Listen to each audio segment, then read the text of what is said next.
नमस्कार. Hello doctor कार्यक्रमामध्ये सर्वांचं मनापासून स्वागत. हॅलो डॉक्टर हा दूरदर्शन सह्याद्री वाहिनीचा आरोग्यविषयक विशेष कार्यक्रम आहे, ज्यामध्ये तुम्ही तुमच्या आरोग्य समस्यांविषयी किंवा आजारांविषयीचे तुमचे प्रश्न हे आमच्या तज्ञ डॉक्टरांना विचारू शकता, ते सुद्धा घरातून कुठेही न हलता फक्त फोनवरून.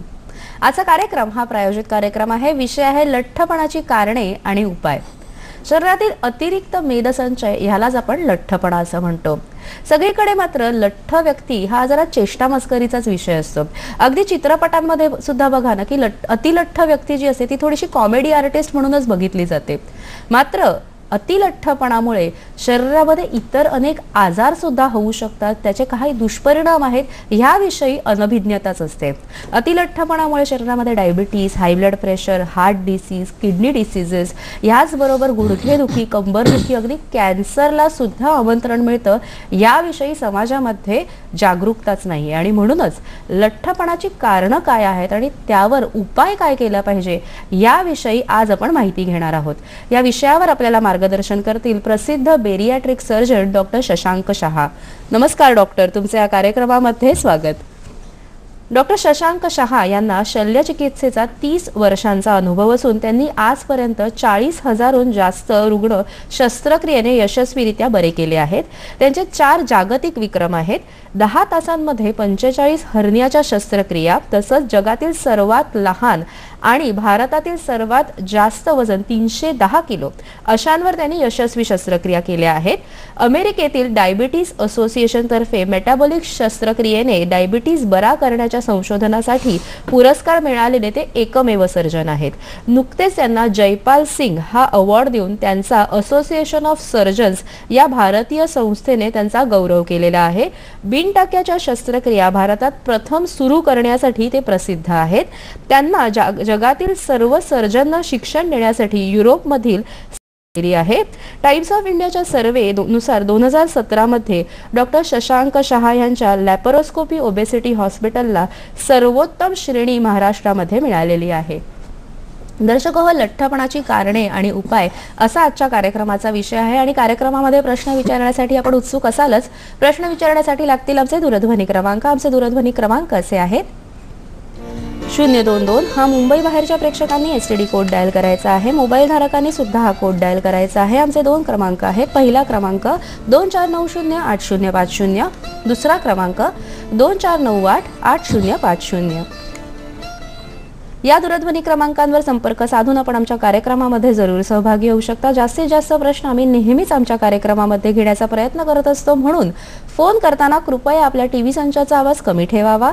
प्रश्न हा विषयाला अनुसरून थोडक्यात आणि सलग विचारावा. आजच्या कार्यक्रमातील तज्ञ डॉक्टर शशांक शहा यांच्याशी थेट संपर्कासाठी त्यांचा पत्ता, दूरध्वनी क्रमांक आणि वेबसाईट आम्ही दुसऱ्या विश्रांतीनंतर आणि कार्यक्रमाच्या शेवटी दोन्ही वेळा दाखवणार आहोत, याची आपण सर्वांनी नोंद ठेवावी. नमस्कार डॉक्टर, पुन्हा एकदा आजच्या कार्यक्रमामध्ये स्वागत. आज आपण भारतामध्ये जेव्हा बघतो तेव्हा लठ्ठ व्यक्ती आहेत. अगदी लहान वयापासून लठ्ठपणा वाढताना आपल्याला दिसतोय. तर ह्यामागचं नेमकं कारण काय असावं असं तुम्हाला वाटतं? लठ्ठपणा कसा वाढतो हे सर्वसामान्यांसाठी एक गूढच असतं. काही जाड व्यक्ती म्हणतात की मला हवा आणि पाणी सुद्धा अंगी लागतं, आणि असे खूप लोक दिसतात आपल्याला की जे व्यायाम करत नाहीत, सर्व खातात पितात एन्जॉय करतात, पण त्यांचं वजन कधीच वाढत नाही. आणि हे ॲक्च्युली अनुवंशिकतेप्रमाणे असतं. आपण जसं बघतो की एखादी व्यक्ती उंच असते, एखादी व्यक्ती गोरी असते, आणि ते कसं होणार हे त्यांच्या हातात नसतं. तसंच अनुवंशिकतेने माणसाच्या जीन्समध्ये, रक्तामध्ये असे काही गुणधर्म असतात ज्याच्यामुळे काही व्यक्तींचं वजन हळूहळू वाढायला लागतं. आता ज्यांच्यामध्ये हे अनुवंशिकता असते त्यांना हे पर्यावरणाचे बदल जास्त मानवतात आणि वजन वाढतं. उदाहरणार्थ, आपण आजच्या काळात खूप कीटकनाशकं वापरतो, खूप सगळ्या ठिकाणी काही ना काहीतरी आधुनिक आर्टिफिशियल वापरलं जातं. या सर्व बाहेरच्या गोष्टींना किंवा पोल्युशन म्हणा, धूर म्हणा, अँटीबायोटिक, औषधं यांचा वापर हा वारंवार होतो. या सर्व गोष्टींना एंडोक्राईन डिसरप्टर्स म्हणतात.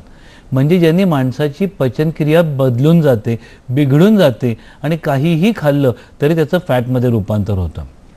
उदाहरण जर बघाल तर एखादा बारीक माणूस असतो, गोड खात नाही, भात खात नाही, पण डायबिटीस असतो, काहीही केलं नाही तरी शुगर 300-350 वाढते. म्हणजे त्याच्या शरीरामध्ये अनुवंशिकतेने काहीही खाल्लं तरी साखर तयार होण्याचा गुणधर्म आहे. असेच काही निर्व्यसनी लोक असतात, बारीक असतात, सगळं आयुष्य नॉर्मल चालू असतं, पण कोलेस्टेरॉल खूप वाढतं आणि हृदयाची एखादी नस बंद होते. म्हणजे काहीही खाल्लं तरी जेवणाचं कोलेस्टेरॉलमध्ये रूपांतर होणार असं होऊ शकतं. आणि तसंच लठ्ठपणा हा पण एक आजार आहे. रक्तामध्ये आतमध्ये असे काही गुणधर्म असतात, काही हॉर्मोन किंवा स्त्राव बदलतात आणि ज्यांनी मेटाबॉलिझम हा वजन वाढण्याकडे जातो. आणि अशा व्यक्तींनी जर आधुनिक जीवनशैली जर वापरायला सुरुवात केली तर त्याचा अतिलठ्ठपणा आणि वेगवेगळे आजार याचं रूपांतर होतं. जरी सर्वसामान्यांनी स्वतःचा विचार करून कमी खाणं, व्यायाम करणं असा विचार करायचा ठरवला तरीसुद्धा हा एक हॉर्मोनचा, मेटाबॉलिझमचा आजार असल्यामुळे प्रत्येकालाच ह्याच्या ट्रीटमेंटमध्ये यश येतं असं नाही. सर, आणि आपण जेव्हा म्हणतो की अतिशय तुम्ही छान आत्ता उहापोह केला की नेमकं लठ्ठ का होऊ शकतो, जेव्हा आपण असं लठ्ठ व्यक्तींसाठी उपाय करायला बघतो, अनेक जाहिरातींमधून आपल्याला विविध प्रकारचे उत्पादनं दिसतात किंवा फॅड डाएट्स असतात किंवा इतरही अनेक प्रलोभनं असतात लठ्ठपणा कमी करण्यासाठी. तर नेमकं ह्याच्या मागचा शास्त्रीय दृष्टिकोन सांगाल का काही? प्रत्येकाला उपाय असा पाहिजे असतो की मी काय कष्ट करायला नको, लगेच मला उत्तर मिळालं पाहिजे, 15 दिवसात वजन कमी व्हायला पाहिजे, 2 महिन्यात व्हायला पाहिजे. खूपशा उपायांनी होतं सुद्धा, पण ॲक्च्युली मनामध्ये कुठेतरी असतं की मी नंतर ते मेंटेन करेल, मला नंतर ते जमेल. आणि इथंच चूक होते, कोणालाही ते जमत नाही, कारण ते ॲक्च्युली शरीराचा गुणधर्म असतो, शरीरातले स्त्राव असतात. तुम्ही जसं जसं हे प्रयत्न करता तसं भूक लागण्याचे हॉर्मोन वाढतात, फॅट तयार करण्याचे हॉर्मोन वाढतात आणि हळूहळू या प्रयत्नांना अपयश होतं. 4 किलो कमी होतं पण 8 किलो वाढतं आणि शेवटी हा वजन वाढण्याचाच उपाय होतो. त्यामुळे लठ्ठपणाला आजार समजून त्याचं मूळ कारण शोधायचा प्रयत्न करून जर शास्त्रीय मार्गाने जर सावकाश उपाय केला तरच त्याला यश येतं. म्हणजे ही अतिशय मोठी डोळे उघडणी आपण म्हणू शकतो की लठ्ठपणा हा एक आजार आहे आणि त्याला आजाराप्रमाणेच उपचार करणं हे अतिशय आवश्यक आहे. सर, आपल्याला कार्यक्रमातला पहिला प्रश्न आलेला आहे. गणेश प्रश्न विचारतायत अहमदनगरवरून. नमस्कार.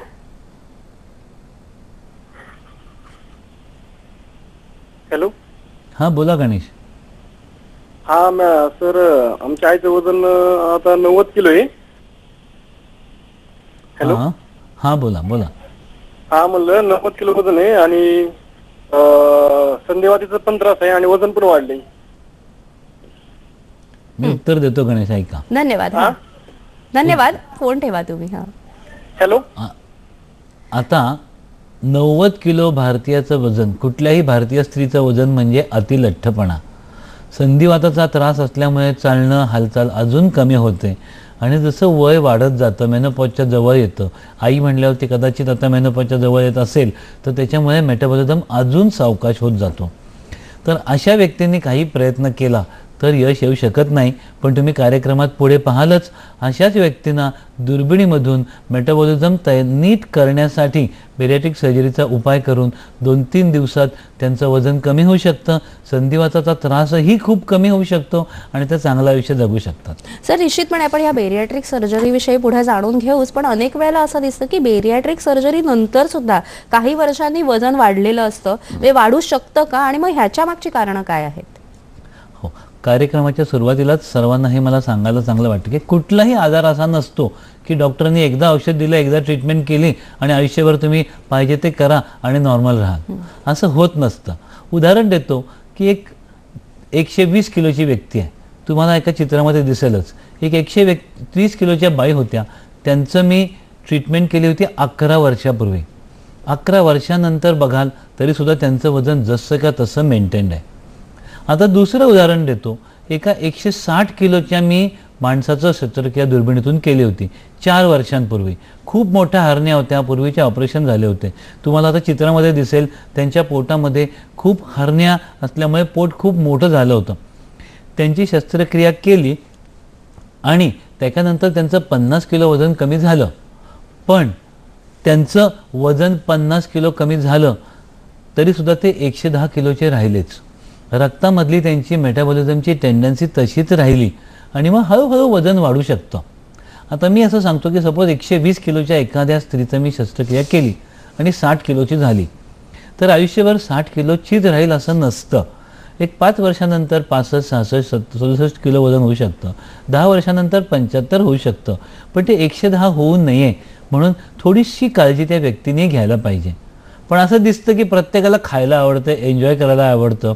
वय वाढतं तसं एन्जॉयमेंटचे क्षण वाढतात, टेन्शन वाढतं, वयाबरोबर मेटाबॉलिझम स्लो होतं, त्यामुळे काही रुग्णांचं वजन वाढू शकतं.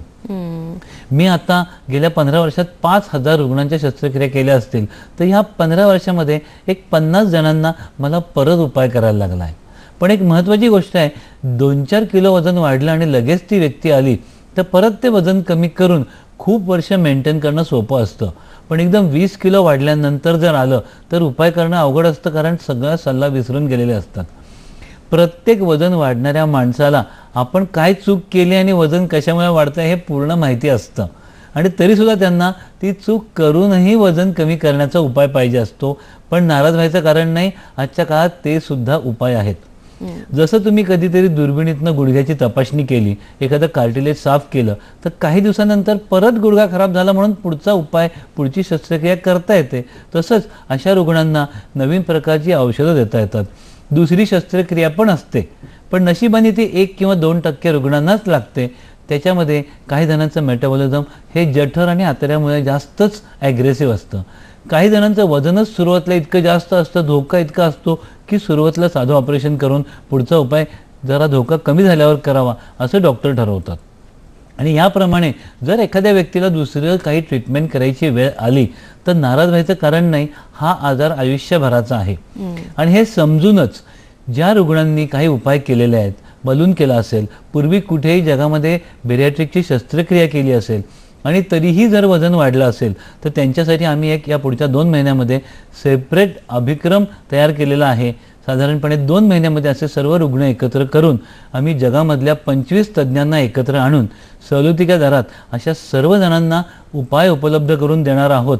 म्हणजे त्यांना परत खर्च करायला लागला असंही वाटणार नाही, पण त्यांना पाहिजे तसं आयुष्य जगूनही वजन कमी ठेवून नॉर्मल आयुष्याचा आनंद मिळण्याचा ची संधी मिळावी म्हणून हा उपक्रम घेतलेला आहे. तर नाराज होऊ नका. जरी तुमची ट्रीटमेंट घेऊनही वजन वाढलं असेल तरी तुमच्यासाठी अजून आधुनिक काळामध्ये उपाय उपलब्ध आहेत. निश्चितच अतिशय स्तुत्य असा हा उपक्रम आहे आणि अतिशय बरोबर तुम्ही बोलात की उपाय शस्त्रक्रियेने जरी केला तरी स्वतःमध्ये सुद्धा थोडीशी शिस्त बाळगणं किंवा जीवनशैलीमध्ये बदल करणं हे सुद्धा तितकंच महत्त्वाचं आहे. मग ही सर्जरी नेमकी कोणी करावी, बेरियाट्रिक सर्जरी? ज्या व्यक्तींनी वजन कमी करायचा प्रयत्न केलाय पण यश येत नाही, वजन वाढत चाललंय, 20 किलोहून त्याच्या शरीरामधलं एक्स्ट्रा असलेलं वजन जास्त आहे, पोट मोठं झालंय, वजनामुळे वेगवेगळ्या व्याधी होत आहेत, घोरण्याचा आजार आहे, कंबरदुखी व्हायला लागली, गुडघे दुखायला लागले, डिप्रेशन यायला लागलं किंवा मनस्ताप व्हायला लागला, स्वतःबद्दल न्यूनगंड निर्माण व्हायला लागला किंवा डायबिटीज झाला, वेगवेगळे विकार झाले, तर अशा रुग्णांना जर बाकीच्या उपायांनी यश येत नसेल आणि आजार होत असतील तर अशा रुग्णांसाठी बेरियाट्रिक आणि मेटाबॉलिक सर्जरी हे ॲक्च्युली योग्य ठरते. असं आपल्याला पुढचा प्रश्न आलेला आहे, बीडवरून प्रश्न विचारत आहेत राम हरी. नमस्कार. हा बोला. नमस्कार, प्रश्न विचारा, आपला सलग विचारा. हा मॅडम, आमचा मुलगा 6वीला आहे. हा बोला, प्रश्न सलग विचारा. हा बोला, ऐकतोय, बोला. आणि त्याचं वजन आहे का मॅडम 49 किलो आहे. 49 किलो वजन असल्यामुळे ते गुडघे दुखतेत आणि नंतर पोट बी दुखतं म्हणतो कधी कधी. ठीक आहे, तुम्हाला मी उत्तर देतो, फोन ठेवू शकता. आता तुम्ही या कार्यक्रमामध्ये बघून लहान वयातच मुलाचं वजन वाढत चाललंय ह्याची जाणीव करून घेतलीत, ही खूप मोठी गोष्ट आहे. असंच सर्वांनी केलं आणि जर लहान मुलाच्या तज्ज्ञाकडे, पीडियाट्रिक एंडोक्राइनॉलॉजिस्टकडे जर जाऊन तुम्ही त्याच्या तपासण्या केल्या, कारण शोधायचा प्रयत्न केला आणि त्याच्या आहारामध्ये बदल करून त्याला खेळायची संधी दिलीत, तर आपोआप तो जशी उंची वाढेल तसं हळूहळू नॉर्मल होऊ शकतो. म्हणजे मोकळ्या आभाळामध्ये मैदानी खेळ खेळणं जे आजकाल मुलांना मोबाईल आणि व्हॉट्सॲप आणि कम्प्युटरच्या जमान्यामध्ये थोडंसं विस्मृतीत गेलंय, तिकडे थोडासा कल वाढवणं, अगदी लहान मुलांमध्येच नाही तर प्रौढ व्यक्तींमध्ये सुद्धा हे थोडंसं नियमितपणा येणं, ह्याविषयी आपण पुढे जाणून घेऊया. लठ्ठपणाची कारणं काय आहेत आणि त्यावर उपाय काय आहेत याविषयी आपण पुढे जाणून घेऊया. मात्र कार्यक्रमात आता वेळ झालेली एका छोट्याशा विश्रांतीची. तुम्ही कुठेही जाऊ नका, पाहत राहा कार्यक्रम हॅलो डॉक्टर. विश्रांतीनंतर सर्वांचं पुन्हा एकदा हॅलो डॉक्टर कार्यक्रमामध्ये स्वागत. आजचा कार्यक्रम हा प्रायोजित कार्यक्रम आहे. विषय आहे लठ्ठपणाची कारणे आणि उपाय आणि सहभागी आहेत डॉक्टर शशांक शहा. आजच्या कार्यक्रमातील तज्ज्ञ डॉक्टर शशांक शहा यांच्याशी थेट संपर्कासाठी त्यांचा पत्ता, दूरध्वनी क्रमांक आणि वेबसाईट आम्ही दुसऱ्या विश्रांतीनंतर आणि कार्यक्रमाच्या शेवटी दोन्ही वेळेला दाखवणार आहोत, याची आपण सर्वांनी नोंद ठेवावी. लठ्ठपणा वाढण्याच्या महत्त्वाच्या कारणांमध्ये जसं चुकीच्या आहाराच्या सवयी असतात, त्याचप्रमाणे शरीरातील आंतरिक हॉर्मोनल बदल हे सुद्धा एक फार महत्त्वाचं कारण आहे आणि म्हणूनच लठ्ठपणाचे उपाय करण्याच्या वेळेला वैद्यकीय सल्ला घेणं हे अतिशय आवश्यक आहे. सर, आत्ता तुम्ही बोलताना म्हणालात की लठ्ठपणामुळे डिप्रेशन येतं. हे अगदी सत्य आहे, कारण लठ्ठपणा हा थोडासा हा एक शारीरिकच व्यंग, आपण व्यंगाकडे बघितलं जातं आणि त्यामुळे त्यांचा कॉन्फिडन्स कमी झालेला असतो. इतरही अनेक त्यांना प्रॉब्लेम्सना फेस करावं लागत असतं. तर मग ही लठ्ठपणासाठी जी बेरियाट्रिक सर्जरी आहे त्यामुळे हे डिप्रेशन सुद्धा कमी होऊ शकतं का त्यांचं? डिप्रेशन हे नक्कीच कमी होतं. असं आपण जर विचार केला, प्रत्येक व्यक्तीला वाटतं की आपण छान दिसावं, आपण कसं दिसतोय हे सगळ्यांना आवडावं आणि प्रत्येकालाच ते मनामध्ये लागेल असं नाही. पण काही व्यक्ती अशा असतात की ज्यांना आपण चांगले दिसत नाही ह्याचं मनामध्ये खूप वाटत राहतं आणि अशा व्यक्तींना जास्त डिप्रेशन येत असतं. विशेषतः तरुणींमध्ये याचं प्रमाण आजच्या काळामध्ये खूप जास्त दिसतं. कारण आज शॉपिंगला जावं, मॉलमध्ये जावं, खूप छान कपडे घ्यावेत, सगळ्यांना आपण आवडावं असं सगळ्यांना वाटतं. मी 2 उदाहरणं देणार आहे की तुम्ही जर बघाल तर एक मुलगा माझ्याकडे आला होता एक 7-8 वर्षापूर्वी. तुम्हाला चित्रामध्ये दिसेलच की त्याचं वजन जवळजवळ 200 किलो होतं सुरुवातीला आला तेव्हा. स्वभावाने छान, शिकलेला, दिसायला छान, पण त्याचा लठ्ठपणा काही जात नव्हता आणि त्याच्यामुळे त्याला सारखं मनाला वाटायचं की मी जर छान दिसायला असतो तर मला छान मुली आल्या असत्या, छान मैत्रिणी मिळाल्या असत्या, छान बायको मिळाली असती. तुम्ही दुसऱ्या त्याच्यातच बघाल तर त्याला छान बायको मिळाली, मुलगा झाला, त्याचं आयुष्य पूर्ण पूर्ववत झालं, म्हणजे त्याचं डिप्रेशन आपोआपच ट्रीट झालं. आणि तसंच तुम्ही एक दुसरं उदाहरण बघाल तर एक तरुण मुलगी होती, तिला असं वाटत होतं की आपण खूप छान दिसावं, छान कपडे घालता आलं पाहिजे, मॉडर्न कपडे घालता यावेत, कुठेही शॉपिंग मॉलमध्ये आपल्या आकाराचे कपडे मिळावे. तुम्ही बघाल की असं असेल तर आपोआप चांगले कपडे घातले, स्वतःकडे आरशात बघितलं तर स्वतःबद्दलचा अभिमान वाटायला लागतो, आपण लोकांना आवडणार असं वाटायला लागतं आणि आपोआपच डिप्रेशन कुठे पळून जातं हे कळत नाही. मित्र, मैत्रिणी, आई वडील सर्वांना हे समजायला पाहिजे की एखादी व्यक्तीचं वजन जर जास्त असेल, शरीर थोडासा आकार व्यवस्थित दिसत नसेल तर त्यांना हसण्याच्या ऐवजी त्यांना कुठला तरी आजार आहे याची जाणीव घेऊन त्यांना तज्ज्ञांकडे पाठवायला पाहिजे. अशा व्यक्तीलाही चांगलं होऊन, चांगलं दिसून सगळ्यांच्याकडून कौतुक करून घेणं शक्य असतं. फक्त शास्त्राप्रमाणे ट्रीटमेंट घ्यायला पाहिजे. निश्चितच. आणि सर, अनेक वेळेला असं पण बघतो की अतिलठ्ठपणामुळे गुडघ्यावर अतिरिक्त ताण येतो, कंबरदुखीचा त्रास असतो आणि पुढे जाऊन हे गुडघे इतके झिजतात की नी रिप्लेसमेंट सर्जरीज किंवा स्पायनल सर्जरीज आपल्याला करायला लागतात. तर मग ह्या बेरियाट्रिक सर्जरीद्वारे ह्या सुद्धा पण शस्त्रक्रिया टाळता येऊ शकतात का? हो, खरंच खूप रुग्ण असे येतात की डॉक्टर दोन्ही गुडघे खूप झिजलेत, खूप दुखतात, चालता येत नाही, डॉक्टरांनी सांगितले की दोन्ही गुडघे बदलायला पाहिजेत किंवा मणक्याचं ऑपरेशन करायला पाहिजे, पण हाडांचे डॉक्टर म्हटले की वजन कमी करून या. अहो, चालता येत नाही, उठता येत नाही, पेन किलर औषधांमुळे भूक लागते, वजन कसं कमी करणार हे मात्र कोणीच सांगत नाही. पण अशा व्यक्तीची जर आपण ट्रीटमेंट केली तर वजन जसं जसं कमी होत जातं तसं तसं गुडघ्यांवरचं प्रेशर कमी होऊन गुडघे नॉर्मल होतात. मी चित्रामध्ये दाखवतो, एक बाई आल्या होत्या, चालता येत नव्हतं, दोन्ही गुडघे वाकडे व्हायला लागले होते. हळूहळू ट्रीटमेंटनंतर गुडघे पूर्ण नॉर्मल झाले, पूर्ण त्या झाडावर चढू शकल्या, काठी गेली आणि त्यांची गुडघ्याची शस्त्रक्रियासुद्धा पूर्ण टाळता आली. जरी गुडघ्याची शस्त्रक्रिया लागली तरीसुद्धा वजन कमी करण्याच्या या उपचारानंतर केली तरच त्याला जास्त यश असतं. कारण देवाने दिलेल्या गुडघ्यामध्ये जसं वजन एक्स्ट्रा पेलायची 70, 80, 100 वर्ष ताकद असते, तसं कृत्रिम गुडघ्यामध्ये फक्त 5 ते 10 वर्षात हे पाळण्याची क्षमता असते. दुसऱ्या एक उदाहरणामध्ये तुम्हाला दिसेल की या व्यक्तीला मणक्याचा खूप त्रास होता, पोटामुळे पोश्चर बिघडलं होतं आणि मणक्याची शस्त्रक्रिया सांगितली होती. पण पोट जसं या दुर्बिणीतल्या उपचारानंतर गेलं, पोश्चर सरळ झालं, आपोआप मणक्यांवरचं प्रेशर पूर्ण गेलं, मणके सरळ झाले आणि हाडांचे डॉक्टर म्हणाले, नसांचे डॉक्टर म्हणाले की तुम्हाला आता शस्त्रक्रियेची गरजच नाही आहे, आपोआपच सगळे मणके बरे झालेत. तर मणके, गुडघे या सगळ्यांचे आजार ह्याचं वजन कमी असणं, व्हिटॅमिन डी कमी असणं, काही जीवनसत्व कमी असणं आणि कॅल्शियम कमी असणं ही कारणं असतात. तेव्हा या सगळ्यांची वेळेवर ट्रीटमेंट घ्यायला पाहिजे, तर तुमचे अनावश्यक गुडघ्यांची, मणक्यांची खूप शस्त्रक्रिया तुम्ही टाळू शकता. सर, आता तुम्ही उदाहरणामध्ये पण दाखवलं की एक डिप्रेशनचा मुलगा होता, त्याची बेरियाट्रिक सर्जरीनंतर लग्न अतिशय उत्तम आणि चांगलं त्याच्या मनासारखं झालं. अनेक तरुण मुलं मुली असतात, अतिलठ्ठ असतात आणि मग ह्या बेरियाट्रिक सर्जरीनंतर त्यांच्या वैवाहिक जीवनामध्ये काही फरक पडू शकतो का, किंवा त्याचा काही त्यांना त्रास होऊ शकतो का? हा ॲक्च्युली आजच्या काळामधला सगळ्यात महत्त्वाचा प्रश्न आहे, कारण लठ्ठपणाचं प्रमाण लहान मुलांमध्ये, तरुण तरुणींमध्ये खूप वाढत चाललेलं आहे. कुठल्याही पालकांना असं वाटतं की लहान वयात बहुतेक काही उपाय करू नये, अशी आशा असते की तो आता डाएट पाळेल, तो आता रेग्युलर जिमला जाईल, लवकर उठायला लागेल. पण अभ्यास करायचा असतो, परीक्षेत मार्क मिळवायचे असतात, धावपळीच्या जगात यश मिळवायचं असतं आणि ह्याच्यामध्ये हा जीवनशैलीमधला बदल हळूहळू विसरून जायला लागतो. मी उदाहरण देणार आहे, त्याच्यामध्ये तुम्हाला सर्वांनाच दिसेल.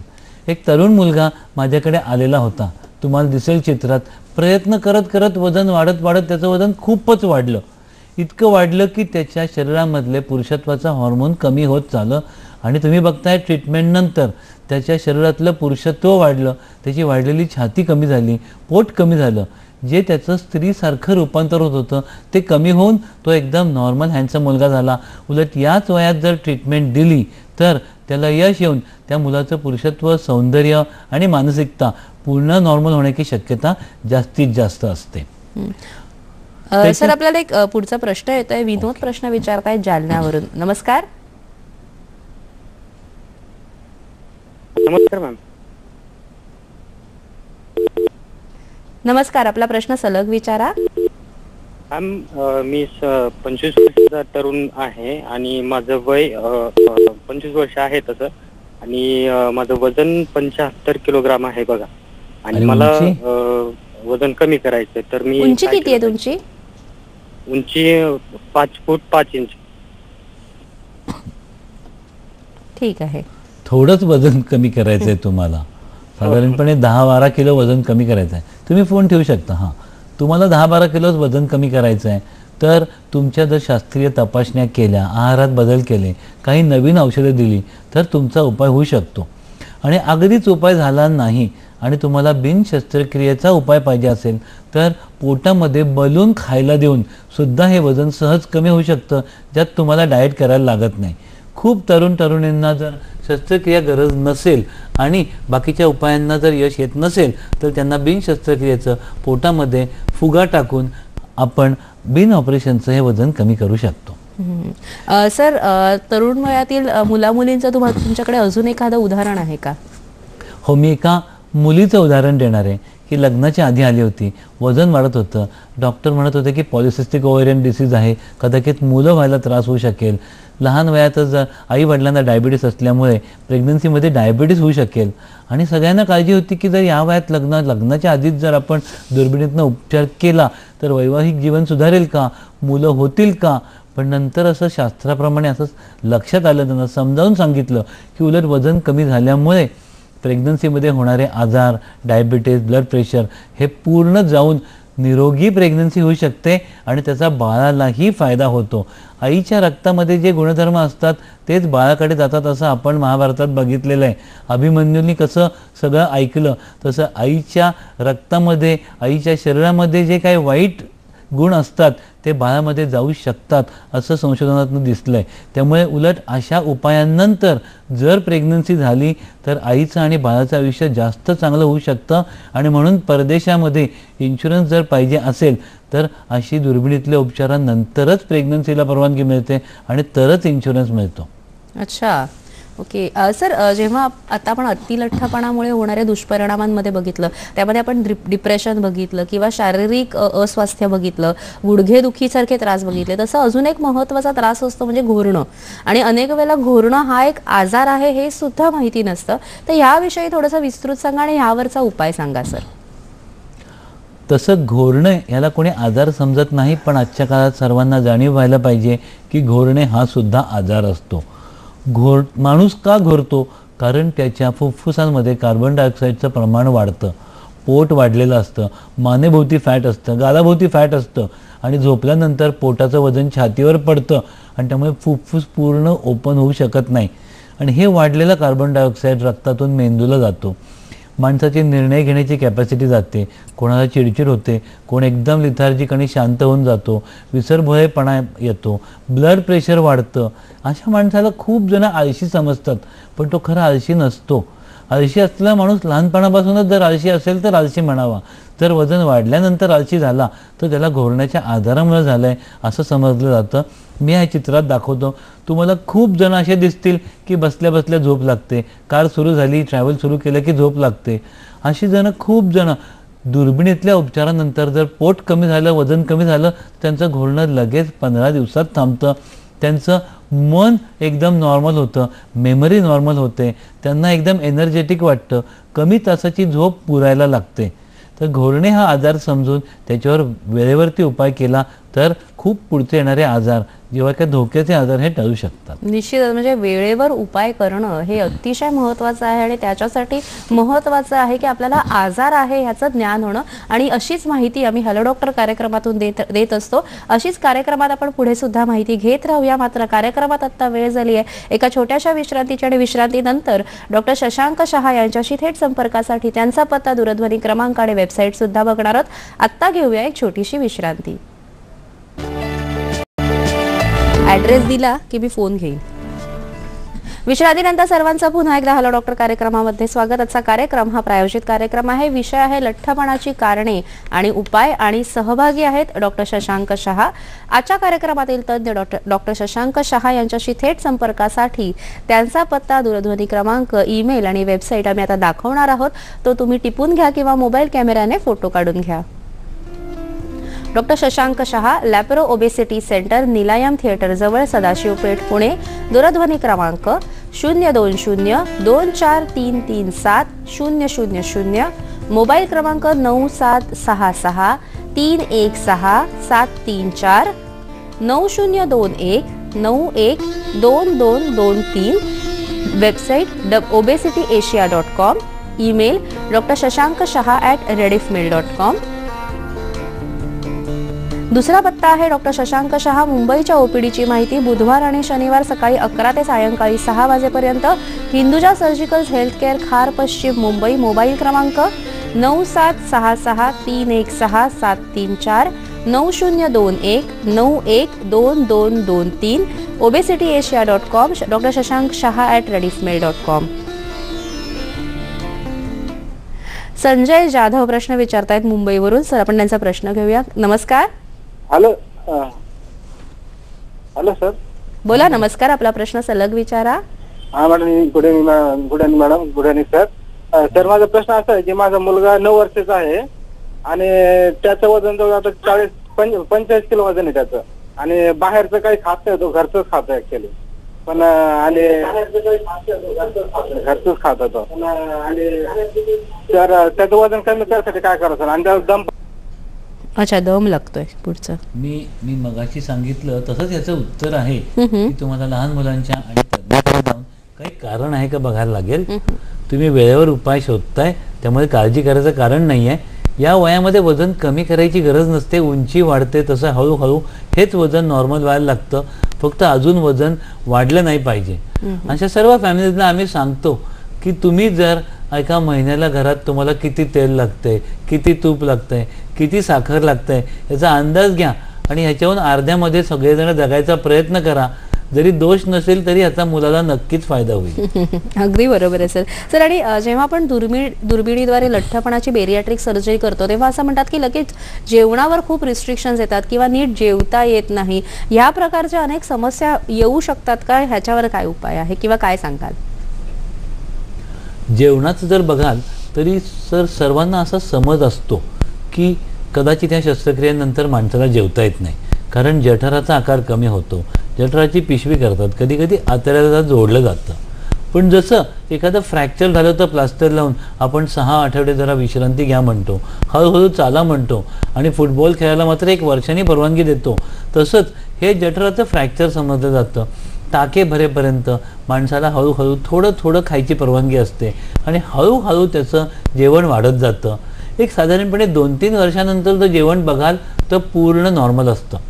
मी एक तुम्हाला उदाहरण दाखवणार आहे.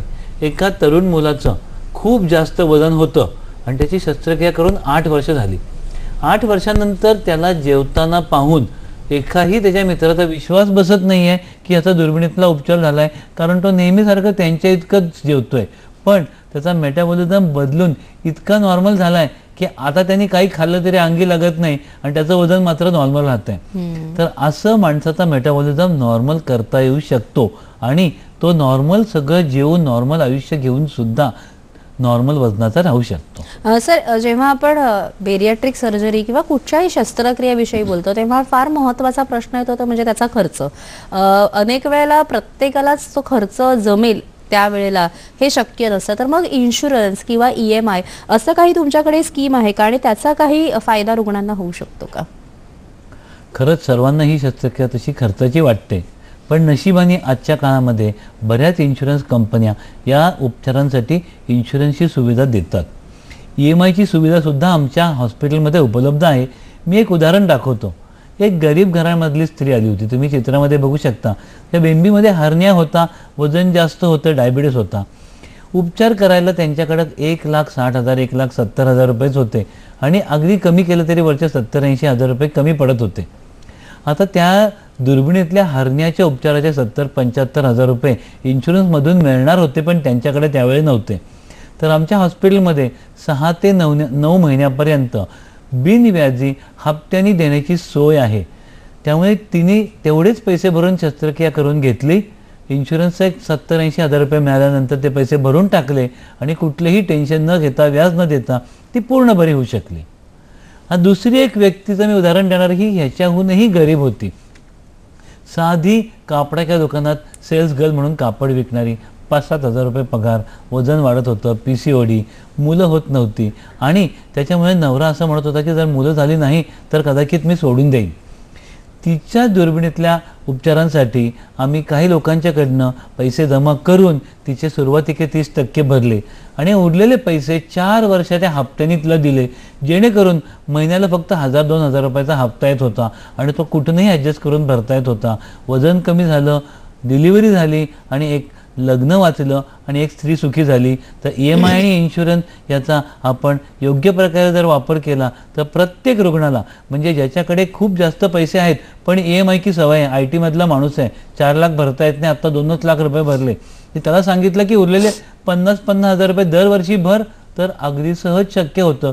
त्यामुळे कुठल्याही स्तराच्या व्यक्तीला इन्शुरन्स आणि EMI याचा 100% फायदा करून द्यावा असं आमच्या हॉस्पिटलमध्ये आम्ही प्रयत्न करतो. निश्चित. आणि हे एक सामाजिक जबाबदारी आणि सामाजिक कर्तव्य म्हणून त्याच्याकडे तुम्ही बघण्याचा तुमचा दृष्टिकोन आहे. आपल्याला सर पुढचा प्रश्न आलेला आहे. राजेंद्र प्रश्न विचारतायत उस्मानाबादवरून. नमस्कार. हॅलो. हां बोला.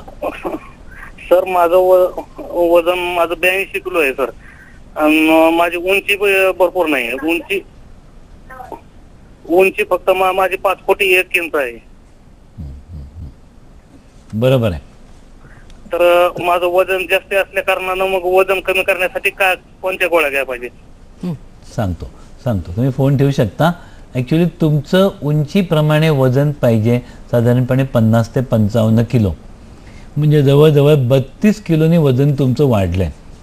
असं असतं की तुम्ही जर 5-10 किलोच वजन वाढल्यानंतर जर वेळेवर उपाय करायला सुरुवात केली तर त्याला यश येण्याची शक्यता जास्त असते. पण जसं वजन वाढत जातं तसं मेटाबॉलिझम जास्त बिघडत जातो आणि जर 30 किलोहून जास्त वजन वाढलं असेल तर दुर्बिणीतल्या उपायांनी, बेरियाट्रिक शस्त्रक्रियांनी तुमचा उपाय करणं हे जास्त योग्य ठरतं. बाकीच्या उपायांचा प्रयत्न करू शकतो जर वजन कमी असेल, पण सर्वसाधारणपणे जास्तीत जास्त रुग्णांना शेवटी दुर्बिणीतला हा उपचार करावा लागतो. सर, या दुर्बिणीद्वारे जेव्हा आपण उपचार करतो त्याच्यानंतर तुम्ही सांगितलं की व्यवस्थित जेवण जेवू शकतो, पण शेवटी ही शस्त्रक्रिया आहे, तर मग पुढे जाऊन त्यांना जिम करायचंय किंवा स्पोर्ट्स खेळायचे आहेत किंवा काही आउटडोर ऍक्टिव्हिटीज करायच्या, तर ह्याच्यावर काही बंधनं येतात का? तशी ही शस्त्रक्रिया दुर्बिणीतून असते. 5 मिलीमीटर किंवा 1 सेंटीमीटरचा छोटासा छेद असतो ज्याच्यामधून दुर्बीण आत जाते, म्हणजे शरीराला कुठेही कापलं जात नाही, इजा होत नाही. ऑपरेशन नंतर विश्रांती असते, ती किती मोठं कापलं त्याच्यावर. त्यामुळे इथे कुठेच कट नसल्यामुळे विश्रांती फक्त थोडे दिवस तुमच्या जठराला असते, शरीराला मुळीच विश्रांतीची गरज नसते. ह्याच्यानंतर माणूस सर्व ॲक्टिव्हिटी, प्रवास करणे, वजन उचलणे, ट्रॅव्हल करणे सगळं करू शकतो. मी एक उदाहरण दाखवणार आहे. एक क्रिकेट खेळणारी व्यक्ती माझ्याकडे आली होती. वजन 110 किलो होतं आणि त्यामुळे सारखा दम लागत होता. वजन कमी झाल्यावरती नुसतंच क्रिकेट खेळणं शक्य झालं नाही, पण त्यांच्या हालचाली जास्त शार्प झाल्या, त्यांचं प्रिसिजन वाढलं, कारण हे वाढलेलं वजन घेऊन बॅट फिरवणं, बॉल टाकणं अवघडच होतं. त्यांच्या असं लक्षात आलं की वजन ह्या दुर्बिणीतल्या उपचारानंतर पूर्वी 50 रन करत होते तर आता 70 रन करायला लागले. स्टॅमिना वाढला, ॲक्युरेसी वाढली, बॉलिंग करताना वेग वाढला. म्हणजे सर्व खेळ, सर्व जिम, सर्व गोष्टी करता येतात आणि त्या जितक्या जास्त कराल तितकं तुमचं वजन जास्तीत जास्त वर्ष टिकतं. सर, आपल्याला पुढचा प्रश्न आलेला आहे. श्यामल प्रश्न विचारतायत मुंबईवरून. नमस्कार. Hello doctor. हां, येस. Good evening doctor. मला Good evening, विचारायचं होतं की नमस्कार. माझा मुलगा 12 वर्षाचा आहे आणि त्याचं वजन आहे ना आता 69 आहे. उंची 5 फूट 3 इंच आहे. ठीक आहे, मी उत्तर देतो. हा. आज आपल्याला जास्तीत जास्त प्रश्न सुद्धा लहान मुलांच्या म्हणजे त्या वयोगटातील पालकांचे आहेत. लहान मुलांमध्ये वजन वाढायचं प्रमाण खूप वाढत चाललंय, पण पालकांना जाणीव होत चाललेली आहे. आणि सर्वांना एकच उपाय आहे, कुठल्याही ऐकलेल्या उपायांवर जाऊ नका. स्वतःचा डोक्याचा वापर करून कुठल्याही आजाराची ट्रीटमेंट घ्यायचा प्रयत्न करू नका. लठ्ठपणाच्या तज्ज्ञांकडे जाऊनच हा उपाय केला आणि जर कारण शोधलं तरच त्याच्यामधल्या वेळेवरती कारण सापडून उपाय चांगला होऊ शकेल. सर, बेरियाट्रिक सर्जरी नंतर जेवण व्यवस्थित करता येऊ शकतो, आउटडोर ऍक्टिव्हिटीज करता येतात, पण ह्या शस्त्रक्रियेनंतर म्हणजे त्या काळानंतर लगेच किती दिवसांनी घरी जाता येतं का बरेच दिवस हॉस्पिटलायझेशन असतं? ही शस्त्रक्रिया तशी दुर्बिणीतून असते. बॉलपेन एवढ्या छोट्याशा दुर्बिणीमधून मशीन आत जातं आणि मशीननी पूर्ण ट्रीटमेंट होते. अर्ध्या तासात शस्त्रक्रिया संपते. 2 तासात व्यक्ती चालायला फिरायला लागते. सर्वसाधारणपणे त्याच दिवशी किंवा 24 तासात रुग्ण घरी जाऊ शकतो, 2-3 दिवसात कामाला लागू शकतो. ज्या कुठल्या डॉक्टरांच्या मी शस्त्रक्रिया केलेल्या आहेत, खूपसे डॉक्टरच हे समजल्यामुळे त्यांची किंवा नातेवाईकांची ही ट्रीटमेंट करून घेतात. 2-3 दिवसात ते क्लिनिकला, ऑपरेशनला लगेच लागतात. तेव्हा ह्याच्यानंतर कुठल्याही प्रकारचं बंधन नसतं. उलट जास्तीत जास्त लवकर तुम्ही तुमचं काम सुरू करावं, तुम्ही तुमच्या जीवनशैलीमध्ये वाहून जावं आणि दुर्बिणीतून उपचार केला हे विसरून जावं, हे शक्य असतं. खूप वेळा परदेशातले रुग्ण येतात, कॅनडा, युरोप सगळीकडून येतात. 5 दिवसाचा व्हिसा काढून येतात. आल्यानंतर दुर्बिणीतनं ट्रीटमेंट होते. 1-2 दिवसात ते डिस्चार्ज घेऊन भारतात फिरायला जातात. शॉपिंग करून 5व्या दिवशी स्वतःच्या फ्लाईटने एकटे सुद्धा जाऊ शकतात. इतकं आता शास्त्र आधुनिक झालेलं आहे आणि वेदनाविरहित असल्यामुळे त्याच दिवसापासून व्यक्ती ऑपरेशन न झाल्यासारखी हालचाल करू शकते. निश्चितच म्हणजे अतिशय सोपी अशी ही प्रक्रिया आहे, शस्त्रक्रिया आहे आणि कमीत कमी टाक्यांमध्ये होत असल्यामुळे त्याचे पुढचे पोस्ट सर्जिकल जे त्रास आहेत ते खूपच आपण कमी झालेले आहे बघतोय. आज सर भारतामध्ये किंवा जगामध्ये खूप महत्त्वाचा जाचणारा प्रश्न तो म्हणजे डायबिटीज आणि ओबेसिटी मिळून एक डायबेसिटीज आपण आता एक टर्मिनॉलॉजी आलेली आहे. जेव्हा टाईप 2 डायबिटीस असतं, अनेक वेळेला अतिशय शुगर जास्त असते, इन्सुलिन कधी कधी घेण्याची वेळ येत असते, तर मग ह्या प्रकारचे जे पेशंट्स आहेत त्यांना या बेरियाट्रिक आणि मेटाबॉलिक सर्जरीने फायदा होतो का आणि त्यांचं इन्सुलिन वगैरे औषधं बंद होऊ शकतात का? ॲक्च्युली ह्याच्यावरती मी खूप आवडीने संशोधन करतो. तर टाईप 2 डायबिटीस असलेला रुग्ण असेल, जर शुगर कमीच होत नसेल, गोळ्या वाढल्या, इन्शुलिन सुरू झालं, पायाला मुंग्या आल्या किंवा बाकी काही त्रास व्हायला लागले किंवा सेक्शुअल डिसफंक्शन व्हायला लागलं, आता अशा रुग्णांना या दुर्बिणीतल्या उपचारानंतर डायबिटीस पूर्ण जाऊ शकतो. विशेषतः टाईप 2 डायबिटीस असेल आणि इन्शुलिन चालू असेल तर अशा व्यक्तींचं इन्शुलिन पूर्ण बरं होतं. मला पुन्हा एकदा सांगायचं आहे, जर लहानपणापासून जन्मापासून जर इन्शुलिन चालू असेल तर त्याला टाईप 1 डायबिटीस म्हणतात. त्याला ह्या उपायाचा फायदा होत नाही. पण जर वयामध्ये उशिरा 30-40व्या वर्षानंतर डायबिटीस झाला आणि वाढत जर इन्शुलिन सुरू झालं तर अशा व्यक्तीचं इन्शुलिन नक्कीच बरं होतं. सर्व खाऊनही साखर नॉर्मल होते आणि डायबिटीसमुळे होणाऱ्या वेगवेगळ्या व्याधी, हृदयविकार, किडनी विकार, नसांचे विकार असे रुग्णांना टाळता येतात. मी एक उदाहरण दाखवणार आहे. या बाई आल्या होत्या 5-6 वर्षाच्या उदाहरणात तुम्हाला दिसेल. 5-6 वर्षाचा डायबिटीस होता, इन्शुलिन सुरू झालं होतं आणि इन्शुलिनमध्ये साखर कमी होऊन चक्कर यायची. त्यामुळे त्या वैतागून साखर खायच्या आणि वजन वाढत चाललं होतं. या उपायानंतर त्यांचं इन्शुलिन पूर्ण बरं झालं आहे. गोड खायचं क्रेविंग पण गेलं आहे त्या म्हणतात आणि आता त्या पूर्ण औषधांशिवाय नॉर्मल जेवण जाऊन डायबिटीस शिवाय जगू शकतात. असं आपल्याला पुढचा प्रश्न आहे. बालाजी प्रश्न विचारतायत बीडवरून. नमस्कार. हा नमस्कार मॅडम. नमस्कार. मॅडम माझं वय 25 आहे आणि माझं वजन 90 किलो आहे आणि उंची 171 सेंटीमीटर आहे. वजन कमी करायचं आहे. ठीक आहे, उपाय देतो. तुम्ही पण वेळेवर केलेला आहे फोन. जवळजवळ 20-21 किलो वजन वाढलेलं आहे. कदाचित ह्याच्या आधीच तुम्ही वजन कमी करायची शास्त्रीय उपायांना सुरुवात करायला पाहिजे होती, पण अजून उशीर झालेला नाही. आजच्या काळामध्ये काही आधुनिक औषधं किंवा बलून असे उपाय आलेले आहेत जे तुम्हाला योग्य ठरू शकतील. आणि हे झालं नाहीच ह्याचा आपण काही वर्ष प्रयत्न करणारच. औषधं, बलून, बिन शस्त्रक्रियेचा उपाय. आणि जर नाहीच झाला तरी सुद्धा तुम्हाला हा उपाय उपलब्ध होऊ शकतो. निश्चितच. म्हणजे देर से आया तो उसे भूला नहीं कहते. निश्चितच जरी उशीर झालेला असला, वजन खूप जास्त वाढलेलं असलं तरीही वैद्यकीय सल्ला योग्य मिळाला तर योग्य उपचार निश्चितच शक्य आहे. तुमचे असेच प्रश्न आम्हाला अपेक्षित आहेत. मात्र कार्यक्रमात आता वेळ झालेली एका छोट्याशा विश्रांतीची. तुम्ही कुठेही जाऊ नका, पाहत राहा कार्यक्रम हॅलो डॉक्टर.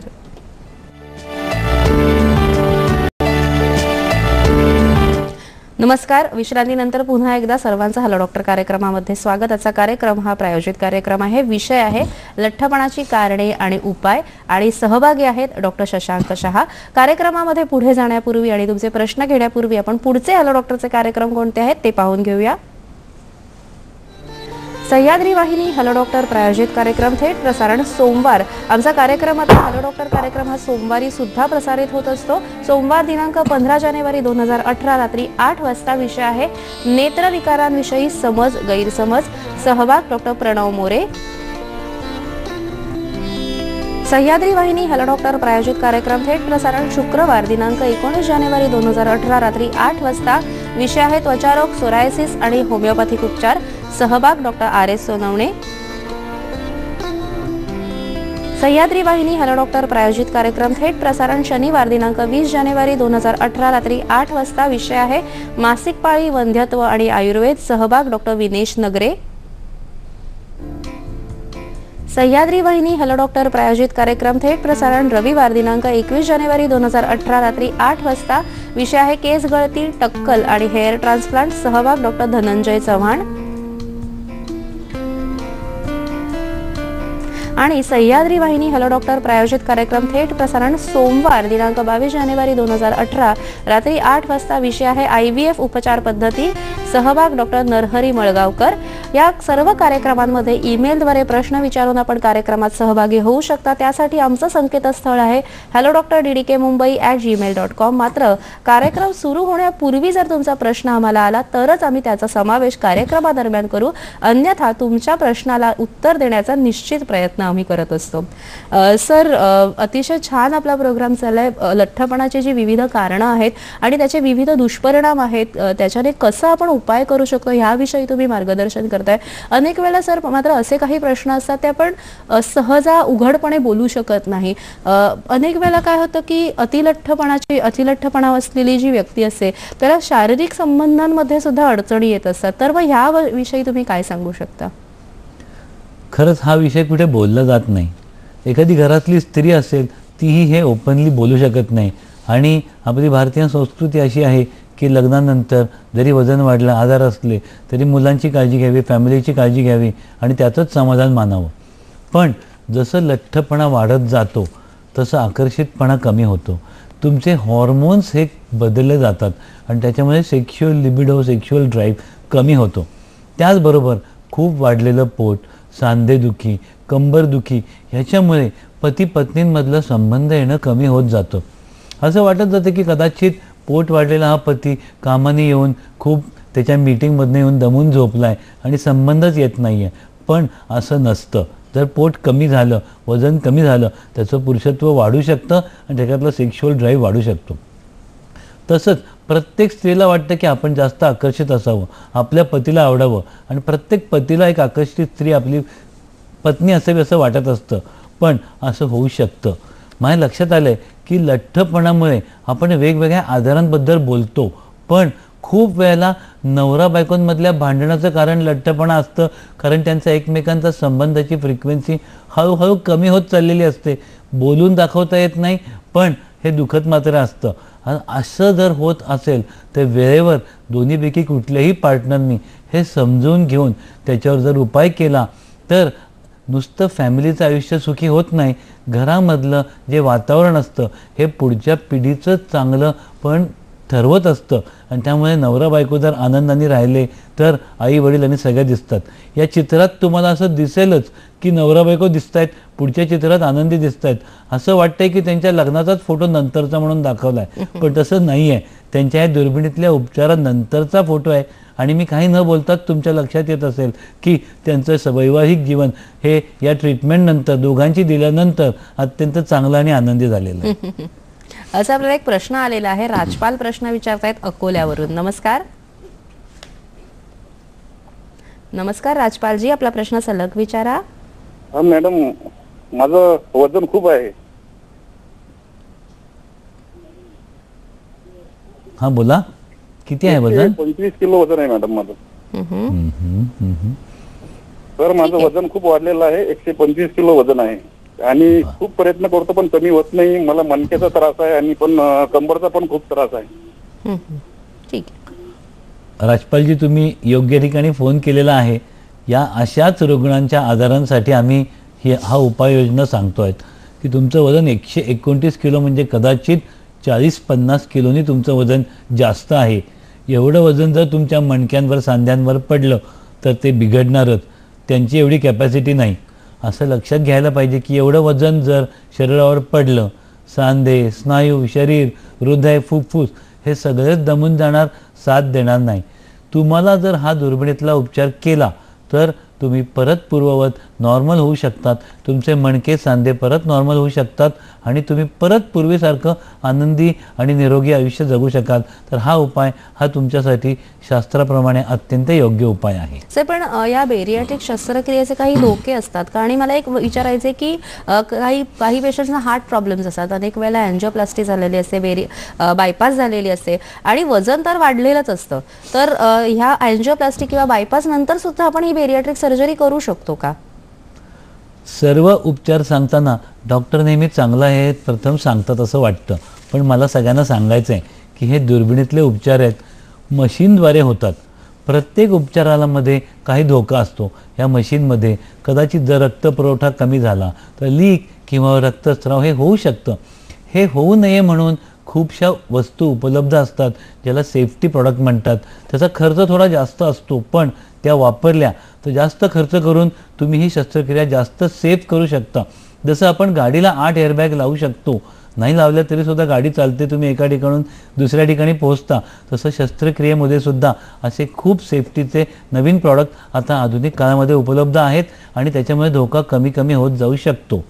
आता कितीही धोका असला, एखादी अँजिओप्लास्टी झाली असेल, बायपास झाला असेल, तरीसुद्धा अशा रुग्णांची आपण ट्रीटमेंट करू शकतो. याचं मी तुम्हाला थोड्या वेळात एक उदाहरण सांगणारच आहे. सर, आपण बोलूच या, मात्र आता कार्यक्रमात वेळ झालेली आजच्या आरोग्य सल्ल्याची. आजचा आरोग्य सल्ला सुद्धा लठ्ठपणा होऊ नये म्हणून आहारात कोणते बदल केले पाहिजे याविषयीचा आहे.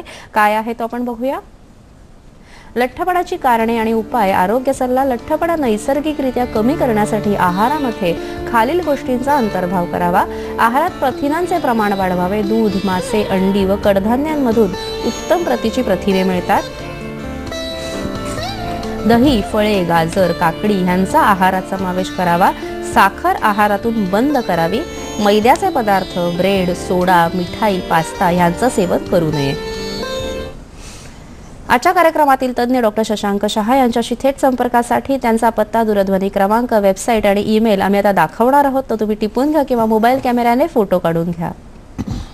Doctor Shashank Shah, Lapro obesity centre, Nilayam theatre जवळ, सदाशिव पेठ, पुणे. दूरध्वनी क्रमांक 020-2337-000.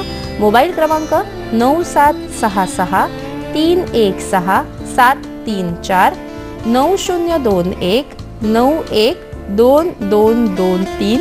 Website www.obesityasia.com. Email drshashankshah@rediffmail.com.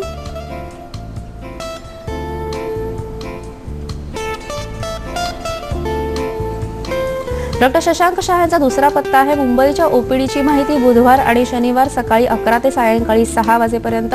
Hinduja surgicals health care, खार, पश्चिम मुंबई. मोबाईल क्रमांक 9766-316-734, 9021-912223. obesityasia.com. डॉक्टर शशांक शहा@rediffmail.com.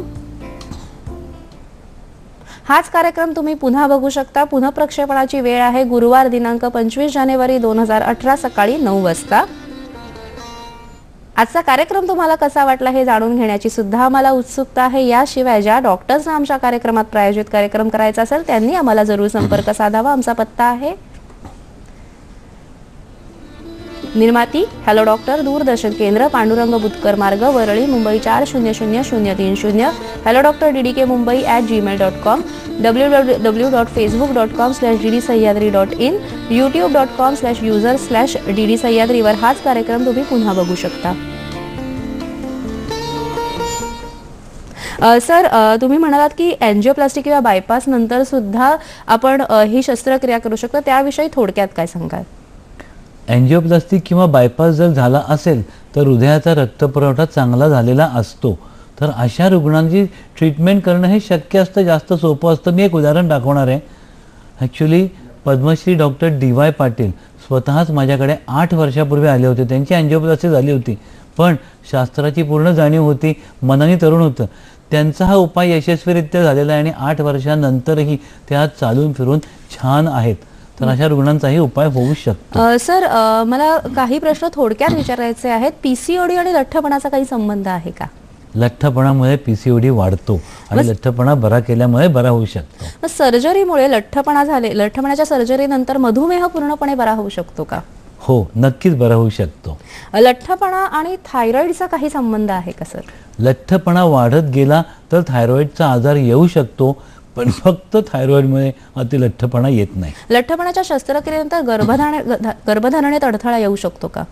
अडथळा येत नाही, उलट गर्भधारणा जास्त सोपी होते. सर, आमच्या दर्शकांना तुम्ही काय संदेश देऊ इच्छिता? आज संक्रांतीच्या शुभेच्छा देऊ इच्छितो. मी एका संदेशाद्वारे त्यांना तिळगुळ देऊ इच्छितो. गोड बोला, गोड राहा, चांगले व्हा, पण गोड खूप खाऊ नका. खूप गोड न खाताही तुम्ही गोड राहू शकता आणि गोड राहिलात तर निरोगी राहू शकता. निश्चितच तीळ आणि गुळाचा जो स्नेह असतो त्याने शरीराची पचनशक्ती तर वाढते आणि पुढे येणाऱ्या ऋतूमधील आजार आपण टाळू शकतो.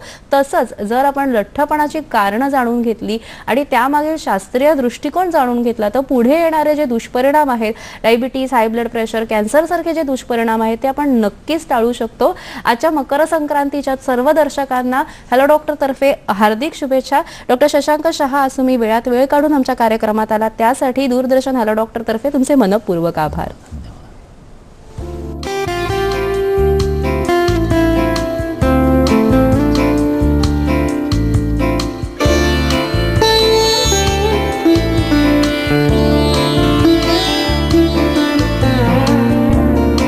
आहे